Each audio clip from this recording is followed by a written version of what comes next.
নমস্কার, সোমার স্পেশাল কিচেনে আপনাদের স্বাগত জানাই। আজকে করব কাশ্মীরি ফুলকপির দম। আপনারা প্রথম থেকে শেষ পর্যন্ত দেখতে থাকুন। এখন আমি ফোড়ন দেবো না, এখন শুধু আমি এগুলো ভেজে নেব। এই সাদা তেলটা আমি দিলাম, দিয়ে এই ফুলকপিটা আমি ভাপিয়ে রেখেছি, সে ভাপিয়ে জল ঝরিয়ে রেখে দিয়েছি, এটা আমি ভাজতে দেবো। আচ্ছা, এই ফুলকপিটা আমার ভাজা হয়ে গেছে, এবার আমি তুলে নেব।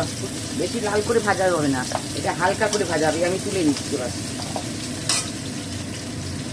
আচ্ছা, এতেই আমি আরেকটু সাদা তেল দিয়ে দিলাম, অল্প করে দিলাম, দিয়ে এই বেরেস্তা করে নেবো। এই পেঁয়াজটাকে দিয়ে এই বেরেস্তা করে নেবো, বেরেস্তা ভেজে নেবো। আচ্ছা, বেরেস্তাটা হয়ে গেছে, আমি এবার তুলে নিচ্ছি এটা। এই যে বেরেস্তাটা হয়ে গেছে, আমি এবার তুলে নিচ্ছি।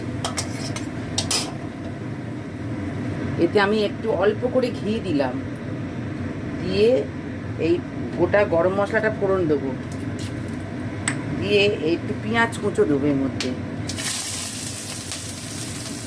পেঁয়াজ কুচোটা দিয়ে দিলাম, দিয়ে এবার নাড়তে থাকবো। আচ্ছা, এবার আমি এতে পেঁয়াজটা ভাজা হয়েছে, এই আদা, পেঁয়াজ, রসুন, কাঁচা লঙ্কা বাটাটা দিয়ে দিলাম, দিয়ে এবার একটুখানি গুঁড়ো লঙ্কা একটু দিলাম, দিয়ে চিনিটা দিলাম, দিয়ে এবার ভালো করে কষে নেবো।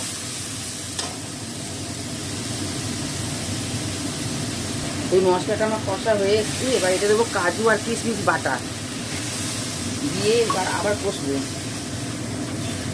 আবার একটু কষে নেবো। আচ্ছা, এবার আমি এতে পরিমাণ মতো নুনটা দিয়ে দিলাম, আর এই কপি ভাজাটা দিয়ে দিলাম, দিয়ে এবার নেড়ে আমি এটা ঢাকা দেবো।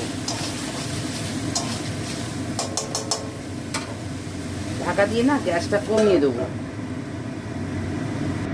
আচ্ছা, এটা একটুখানি ফুটছে, এর মধ্যে আমি একটা মশলা দেবো, সেই মশলাটা আমি আরেকটু পরে দেবো, আরেকটু হবে এটা, আরেকটু পরে দেবো মশলাটা।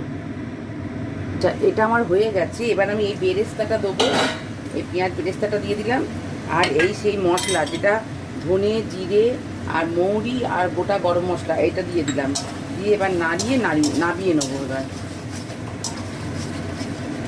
এবার নাবিয়ে নেবো। এটা আমার হয়ে গেছে, আমি এবার এটা নাবিয়ে নিচ্ছি। এটা আপনারা করে খেয়ে কমেন্টে জানাবেন কেমন হলো। আর আজকের মতন এই পর্যন্ত। আপনারা লাইক সাবস্ক্রাইব করবেন। নমস্কার।